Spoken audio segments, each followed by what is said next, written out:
नमस्कार, बहुत स्वागत है आपका। आज हम बहुत सारे दर्शकों के अनुरोध पर एक टोटका लेकर आए हैं। वैसे तो अभी तक हम धर्मा संवाद पर सिर्फ पूजा पाठ से संबंधित ही जानकारी दिया करते थे और राशिफल, लेकिन आज एक विशेष प्रयोग जो आपके जीवन के कष्ट को कम करेगा। और यकीन कीजिए, तो वीडियो के अंत तक बने रहें। आज हम बहुत ही ज़्यादा ज्योतिषीय उपाय जो बहुत पावरफुल है आपके साथ साझा करेंगे। इसमें कहीं कोई तांत्रिक क्रिया ये नहीं है। एक बार हम फिर से रिपीट कर दें। बहुत सारी महिलाएं, बहुत सारे पुरुष भी, लड़के भी ऐसा कमेंट करते हैं, जीवन में बहुत परेशानी है, हर कदम पर संघर्ष है। बहुत सारे लोग ऐसे हैं जो हमें आगे बढ़ते हुए देखना ही नहीं चाहते। बहुत सारे पड़ोसी हैं जलते हैं। बहुत बार तो ये भी कहते हैं कि घर में ही लोग परेशान कर रहे हैं, क्या करें, अब कहाँ जाएं। तब आपके कमेंट्स पढ़कर हमें खुद रोना आता है। हाँ, ये ऐसा होता है क्योंकि जब हमारे जो स्वभाव हैं, हमारे जो ग्रह हैं, एक दूसरे से नहीं मिलते, जैसा कि राशिगत गुण होता है, तो बेवजह झगड़े होते हैं। कई बार तो किसी को देखकर बिना मतलब का गुस्सा आता है। ये क्या है? ये पिछले जन्म का कोई कर्म है, ये सब मान के इन चीज़ों को इग्नोर करते हैं। लेकिन अगर आप सही मायने में एक छोटा सा उपाय करें तो आपके जितने भी आपसे जलने वाले लोग हैं, जो लोग आपको पसंद नहीं करते हैं, वो भी पसंद करेंगे। और जो लोग आपसे जलते हैं, जो आपसे शत्रुता रखते हैं, वो शत्रुता भूल जाएंगे। और एक दिन ऐसा भी होगा जब वो सामने से आकर आपसे सॉरी भी कहेंगे। आखिर वो उपाय करें कैसे? क्या करें कि सब कुछ अच्छा हो जाए? आपको 3 सामग्री चाहिए होगा। हम पहले ही क्लियर कर दें, यह है भोजपत्र। भोजपत्र आपको पूजा सामग्री के दुकान में मिल जाएगा। अब मान लेते हैं आप गांव में रहते हैं, आपको तो वहाँ पर मिलेगा नहीं, अवेलेबल होगा नहीं। तो चलिए, आप सादा कागज़ ले लें। सादा कागज़ मतलब रूलिंग वाला नहीं, जिसमें मैथ बनाते हैं ना, बिल्कुल प्लेन रहता है, वही वाला कागज़ लें। और इसमें अष्टगंध की स्याही बनती है, तो आपको मार्केट में मिल जाएगा अष्टगंध। आप उसको आराम से आपको मिल जाएगा, आप ले आ सकते हैं। नहीं तो पंडित जी के पास भी, आपको जो भी आपके आसपास मंदिर होगा ना, पंडित जी को बोलिएगा थोड़ा सा अष्टगंध दीजिए, वो आपको दे देंगे। एक चुटकी भी मिल जाए ना तो आपका काम चल जाएगा। अब आपको अनार की कलम की यहाँ आवश्यकता होती है। अब अनार की कलम हर किसी को मिलेगा नहीं, ये जरा महंगा भी आता है, हर जगह अवेलेबल नहीं है। तब इसके बदले में आप बेलपत्र, जो शिवलिंग पर अर्पित किया जाता है, बेलपत्र आपको पता होगा, तो बेलपत्र के पत्ते में जो डंठल लगा होता है, उस डंठल को आप यूज कर सकते हैं। तो आप करेंगे क्या? और आपको चाहिए होगा शहद।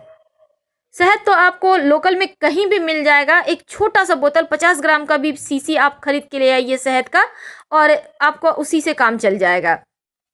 50 ग्राम, उससे छोटा बोतल तो मेरे ख्याल से शीशी नहीं आती होगी।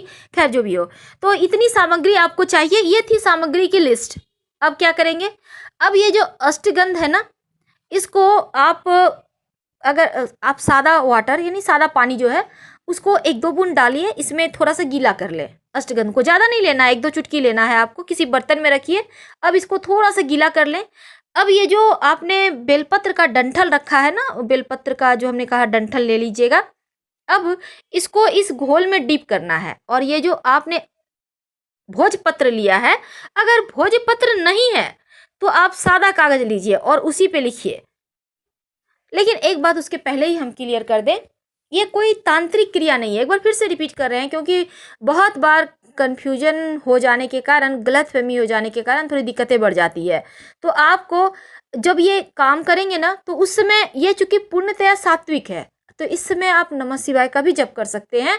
ये प्रभु कृपा है। आप चाहें तो हनुमान चालीसा का पाठ कर सकते हैं।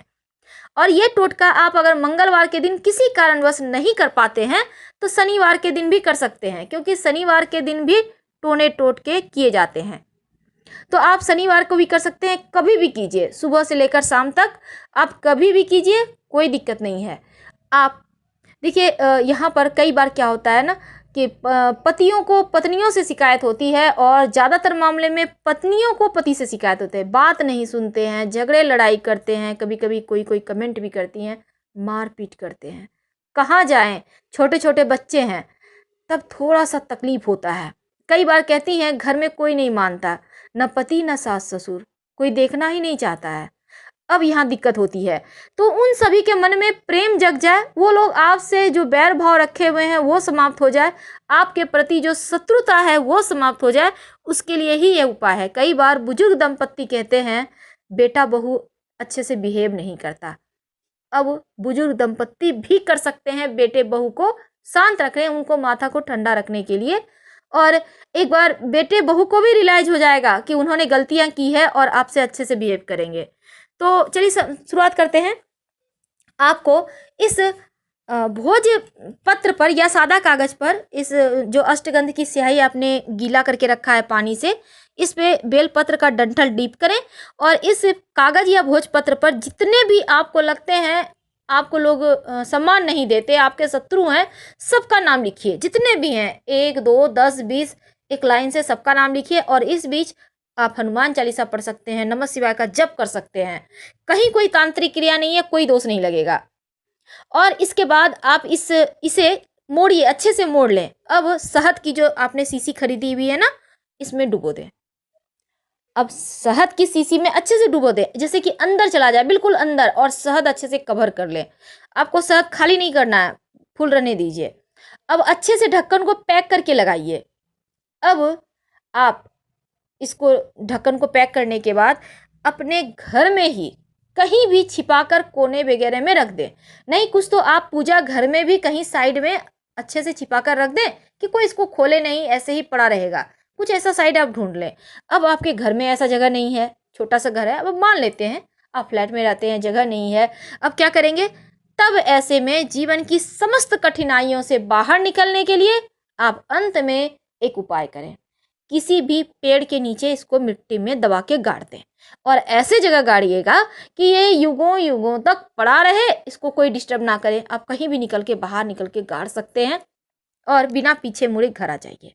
अगर बाहर में आप ये उपाय करते हैं तो, और घर में करते हैं तो कहीं भी आप कहीं भी साइड में, अगर आपका बड़ा सा घर है या कहीं आपके घर में जगह है, घर में ही कहीं मिट्टी वगैरह आपको लग रहा है कि यहाँ पर आप दबा सकते हैं तो दबा दें, कोई दिक्कत नहीं है। और ये उपाय करने के बाद यकीन मानिए, जो भी व्यक्ति आपके प्रति बैर भाव था, जो अभी तक आपको सम्मान नहीं देता था, आपसे बात बात पे झगड़े लड़ाई करता था, आपसे बार बार आपको दुत्कारता था, वो अब दुत्कारना बंद कर देगा। और इसको आपको खोलना नहीं है, शहद की शीशी को आप भूल जाइए। शत्रु का नाम लिखने के बाद आप भूल जाइए, लेकिन स्याही अष्टगंध का ही लीजिएगा। बाकी चीजें आप चेंज कर सकते हैं लेकिन उसको नहीं कर सकते, क्योंकि अष्टगंध में विशेष चीजें मिली होती है जो एक बहुत चमत्कारी प्रयोग के लिए होता है और इसको बनाया ही इसीलिए गया है खास तौर पर। अब मान लेते हैं बहुत इमरजेंसी है, तब एक काम कीजिए, आप लाल रंग के पेन से लिख लीजिएगा शत्रु का नाम और डाल दीजिएगा, और बाद में जब कभी अष्टगंध मिले तो दोबारा से ये प्रयोग कर लीजिएगा। हम आपसे विदा लेंगे। हर हर महादेव। पसंद आए तो लाइक कर सब्सक्राइब।